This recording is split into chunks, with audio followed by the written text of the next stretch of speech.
بسم اللہ الرحمن الرحیم۔ السلام علیکم۔ اسلامیات میں پڑھایا جانے والا دوسرا باب ایمانیات و عبادات سے متعلق ہے۔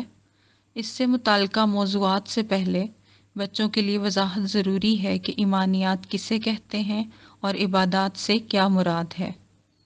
ایمانیات سے مراد ایمان، عقیدہ اور مذہب، یعنی بحیثیت مسلمان ہمارے وہ پختہ خیالات و نظریات جن پر ہمارا دل اور ہمارا ضمیر مطمئن ہو۔ ایمانیات سے مراد اسلام کے بنیادی عقائد جن کا قول و قرار ہم ایمان مفصل کی صورت میں کرتے ہیں۔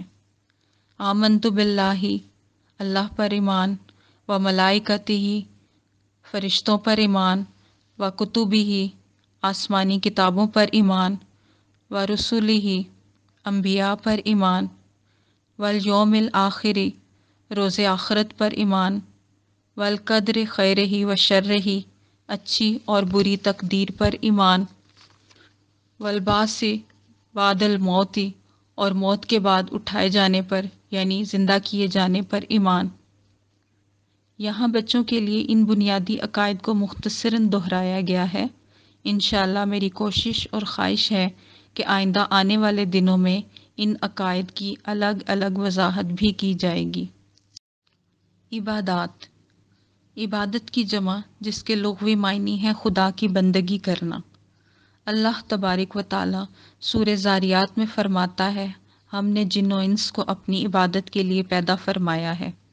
دین اسلام کی مثال ایک عمارت کی سی ہے اور ارکان اسلام اس کے ستون ہیں۔ ان ارکان کے بغیر ہمارا دین مکمل نہیں ہوتا۔ اسلام کا پہلا رکن توحید و رسالت کا اقرار کرنا۔ یہ دراصل اللہ کے احکام کو ماننا، ان پر عمل کرنا اور نبی کریم صلی اللہ علیہ وآلہ وسلم کی اطاعت و پیروی کرنا، یہ عبادت کا خاصہ ہے۔ نماز تمام اسلامی عبادات میں اہم ترین رکن ہے۔ قرآن و سنت میں نماز کی بے حد تاکید کی گئی ہے۔ اللہ تعالیٰ کی قربت حاصل کرنے کا بہترین ذریعہ نماز ہے۔ نماز کے بعد اسلام کا اہم رکن روزہ ہے۔ طلوع فجر سے غروب آفتاب تک کھانے پینے اور ہر قسم کی برائی سے باز رہنے کا نام روزہ ہے۔ رمضان کے مہینے میں 29 یا 30 دن کے روزے ہر عاقل و بالغ مسلمان مرد و عورت پر فرض ہیں۔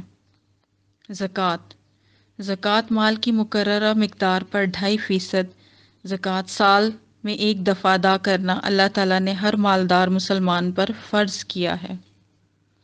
اسلام کا آخری رکن حج، حج اسلام کا 5واں اور اہم رکن ہے جس کا ادا کرنا زندگی میں ایک مرتبہ فرض ہے، بشرطے کہ مسلمان سفر کے اخراجات اور فیملی کی ضروریات کو پوری کر سکتا ہو۔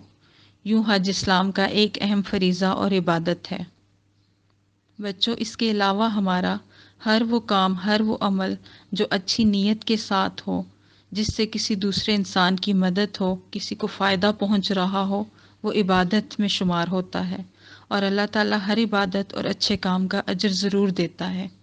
اس لیے ہمیشہ سچ بولیں، کسی کو برا بھلا نہ کہیں اور دوستوں کی مدد کریں۔